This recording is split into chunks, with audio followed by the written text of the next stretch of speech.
Sadie Charles with DevilsDigest.com, and I'm joined by our publisher, Hod Rubino. We're previewing the Sun Bowl. ASU heads to El Paso to take on North Carolina State December 29th. Okay, Hod, this game is clearly being played under unique circumstances. Todd Graham and many assistant coaches are playing on the sidelines or coaching on the sidelines for ASU for the last time. What impact could this have for the team? Yeah, I really think it's anybody's guess what kind of impact it may or may not have on Arizona State. I think that in all the bowl practices the last couple of weeks, the coaches and players have said all the right things and projected the approach that you want to hear, that it really is business as normal, even though it's definitely not normal circumstances that they're operating under. But I feel that just in general, the practices have been productive as much as we could view those sessions, and I think there's a big sense of pride for Todd Graham first and foremost, because his firing by ASU obviously was met with a lot of criticism. He did go 7-5 in the regular season, and that's usually not a record where you see a head coach being fired at, even though it did happen to Dirk Cutter back in 2006. But I think that he definitely feel that he already left on top, if you will, after avenging the Territorial Cup loss from last year, and I think this would be maybe another feather in his cap to win this game. And ironically, if Arizona State does win this game, Todd Graham's first and last year at Arizona State would have an identical record of 8-5. Again, something you don't think you would see from a coach that was just fired by the school who employed him. You definitely have a lot of quality seniors on this team that are playing for the last time for Arizona State. Demar Richard, Kellen Balaj, DJ Calhoun, Tayshawn Smallwood, Chad Adams, Jamarcus Rhodes, and they definitely don't want to have their Arizona State's legacy, if you will, be tainted by a horrible performance in the Sun Bowl. So I get the feeling again that the coaches and players are saying all the right things. I feel that as productive and effective as they could be in practices under not normal circumstances, they have done well. The only thing that maybe concerns me is that if Arizona State, has an adverse situation where they're fell down early behind 10, 14 points, can they really dig themselves out of it just because of the circumstances that you talked to? So that's something that would be interesting to look out for if indeed it happened. But again, on the surface, the players and coaches seem to be ready for this game, seem to take it very seriously. But obviously the rubber's going to meet the road on the 29th, and we'll see how much that preparation and how much of that pride that we feel that is there is going to manifest itself against the Wolfpack. Now for offense, Billy Napier is not expected to be coaching as Rob Likens assumes play calling duties. Do you see the ASU offense making any changes to kind of catch NC State off guard? Yeah, I mean, anytime you're playing a bowl game, you definitely want to present some kind of wrinkles and some kind of different looks, because after all, your opponent is watching all your games in the regular season, 12 games worth. So you'd like to throw them off in some kind of respect. But at the same time, it's really a fine line to walk, because you can't just reinvent the wheel for a bowl game, and you really have to employ the plays, employ the scheme that you do feel comfortable with. Sadly for Arizona State, their offensive coordinator, Billy Napier, left midway through bowl practices. So even if you worked on some kind of wrinkles, some kind of new looks, you kind of wonder, did Rob Likens, as the new offensive coordinator, try to still implement those, or maybe did he have to shelve those altogether and just take a more simple approach? So that's going to be interesting to see for Arizona State. I think what the bigger challenge is the Wolfpack's rush defense, which is the 29th in the country. Now, a big part of that rush defense is their outstanding defensive lineman, Bradley Chubb. Now, Bradley Chubb is somebody who's projected to be drafted in the first 10 spots in the NFL draft. And as we're hearing right now, he is going to skip this game to preserve himself for the NFL Combine in February and obviously the draft in April.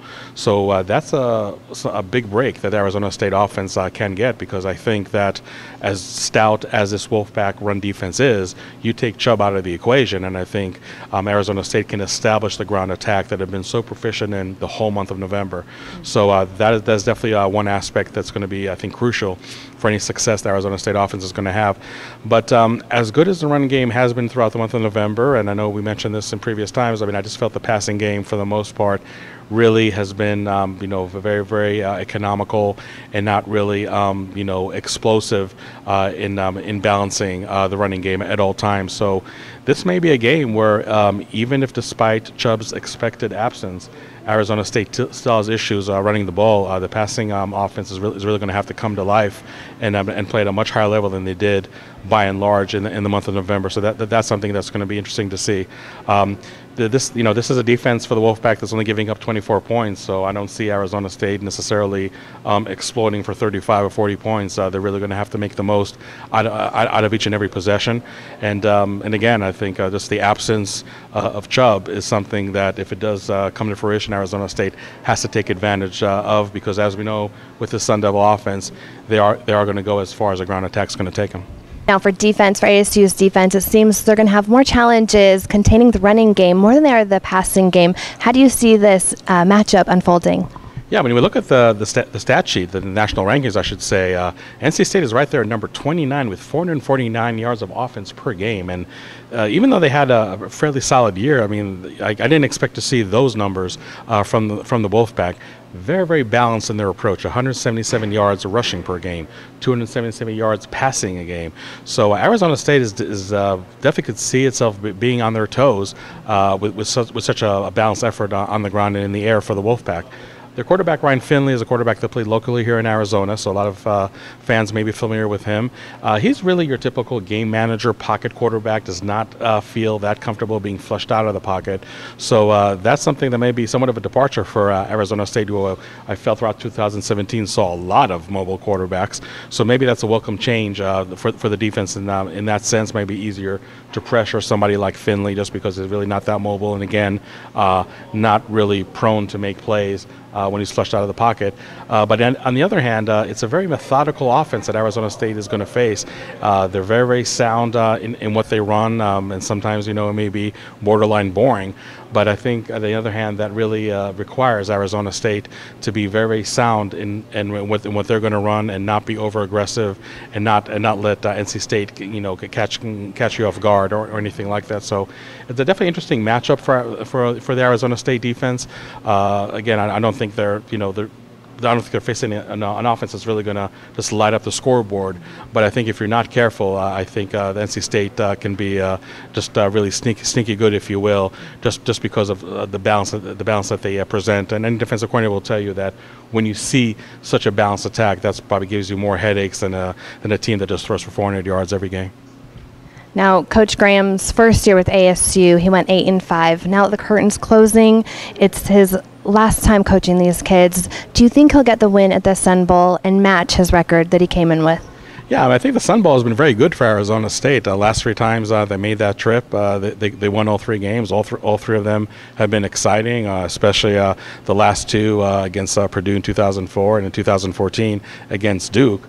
So I think Arizona State is feeling good about this matchup, maybe from that sense. But I think more importantly, obviously, is just the way Arizona State and NC State finished 2017. NC State lost three out of the last 5 games. Arizona State went 3-1 in November, and really maybe playing their best football of the entire year in the month of November. So I think momentum is somewhat on Arizona State's side. And we talked earlier about sense of urgency for the seniors to really go on top. Obviously, Todd Graham, who got a lot of support, with a very controversial firing, wanting to just prove that sentiment that much more, and to prove his supporters that he really did great things there at Arizona State, and to win in a bowl game can definitely establish that too. Like I said, if Bradley Chubb is missing for NC State, the Arizona State running game can and I believe will really exploit that. And as we know, if Arizona State is able to get its ground attack going, a lot of the dominoes do fall in place. Like I said, for the defense, I think it's going to be somewhat of a challenge just because of an offense that really is not one-dimensional.